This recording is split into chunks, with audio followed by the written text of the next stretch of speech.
Le karting est un sport que l'on peut pratiquer à tous les âges. Dans la Yamé Series Benelux, qui est le nouveau nom en fait du championnat de Belgique, la catégorie X-Roundmaster est ainsi réservée aux pilotes ayant au moins 30 ans ou pesant plus de 80 kg sur la balance. Pour l'ouverture de la saison à Mariembourg, le champion titre Fabien Kiltika fait figure de favori, mais c'est Wilfried Le Carpentier qui a signé le meilleur temps des essais qualificatifs.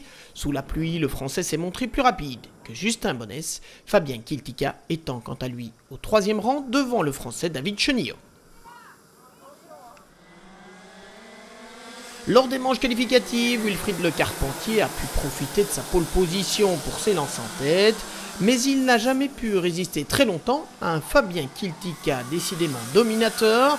Le champion titre s'est imposé lors des 2 manches qualificatives, de quoi s'offrir la pole position pour la finale. Derrière lui, Wilfried Le Carpentier, octuple vainqueur des 24 heures du Mans, a pris la 2e place au terme des manches, devant Justin Bonnès.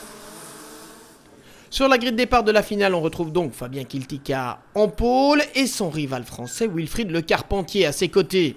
Justin Bonnès et David Chenillot espèrent faire vaciller les 2 favoris. Sur la ligne extérieure, Wilfried Le Carpentier parvient à prendre le meilleur en vol. On voit également un très bon départ d'Alain Bazard, casque blanc, qui va finalement se rabattre dans le 2e virage au 3e rang, derrière Fabien Kiltika. À la fin du premier tour, Wilfried Le Carpentier et Fabien Kiltika ont déjà creusé un écart très impressionnant par rapport au reste du peloton. Et dès le 2e tour, Fabien Kiltika passe au commandement pour creuser inexorablement l'écart. Cette fois, Wilfried Le Carpentier va donc devoir se contenter de la médaille d'argent. Derrière, c'est plus indécis avec la lutte pour la 3e position entre Alain Bazard et Jan Van Hache dans un premier temps.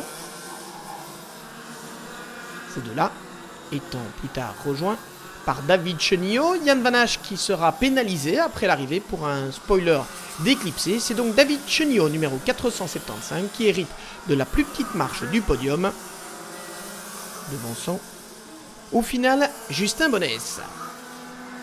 En tête, aucun suspense pour Fabien Kiltika qui s'impose avec plus de 7 secondes d'avance dans cette finale.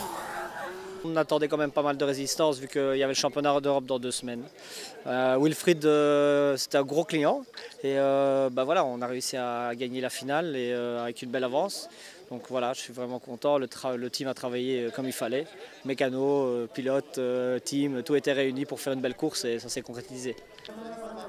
Si Fabien Kiltika visera de nouveau la plus haute marche du podium lors du Yamé International Open à Mariembourg le 1er avril, la Yamé Series Benelux se poursuivra quant à elle les 28 et 29 avril à Francorchamps.